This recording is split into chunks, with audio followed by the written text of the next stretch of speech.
ហារីកប្រពេញប្រូស្តាតបញ្ហាទាំងអស់នេះត្រូវបានដោះស្រាយជាមួយនឹងផលិតផលរ៉ាសង់តេសម្រាប់ផលិតផលរ៉ាសង់តេគឺជាផលិតផលរបស់ប្រទេសបារាំងជួយដោះស្រាយរាល់បញ្ហាតម្រងនោមគ្រប់កម្រិតសម្រាប់ពុកម៉ែបងប្អូនដែលកំពុងតែជួបប្រទះជាមួយនឹងបញ្ហាតម្រងនោមពុកម៉ែបងប្អូនចង់បាននៅផលិតផលដែលមានស្តង់ដារផលិតផលដែលប្រើប្រាស់ទៅមិនមានផលប៉ះពាល់ដល់បញ្ហាសុខភាពរបស់ពុកម៉ែបងប្អូនពុកម៉ែបងប្អូនអាចងាកមកប្រើជាមួយនឹងផលិតផលរ៉ាសង់តេដែលជាផលិតផលរបស់ប្រទេសបារាំងបាទពុកម៉ែបងប្អូនដែលកំពុងតែមានបញ្ហារ៉ាំរ៉ៃពុកម៉ែបងប្អូនដែលកំពុងតែមានបញ្ហានោមញឹកពុកម៉ែបងប្អូនដែលកំពុងតែមានបញ្ហានោមក្តៅនោមក្រហាយពុកម៉ែបងប្អូនឈប់មានការព្រួយបារម្ភទៀតទៅ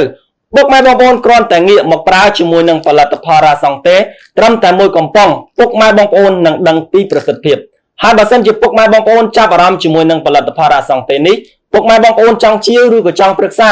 ពុកម៉ែបងប្អូនអាចទម្លាក់លេខនៅខាងក្រោមវីដេអូឬក៏ពុកម៉ែបងប្អូនធ្វើការឆាតចូលក្នុងเพจដើម្បីដឹងពីព័ត៌មានលម្អិតបន្ថែមបាទហើយបើសិនជាពុកម៉ែបងប្អូនចាប់អារម្មណ៍ជាមួយនឹងផលិតផលរ៉ាសង់តេនេះពុកម៉ែបងប្អូនអាចធ្វើការទំនាក់ទំនងមកតាមរយៈលេខទូរស័ព្ទដែលមាននៅលើអេក្រង់ទូរស័ព្ទឬក៏ពុកម៉ែបងប្អូនធ្វើការឆាតចូលក្នុងเพจបាទ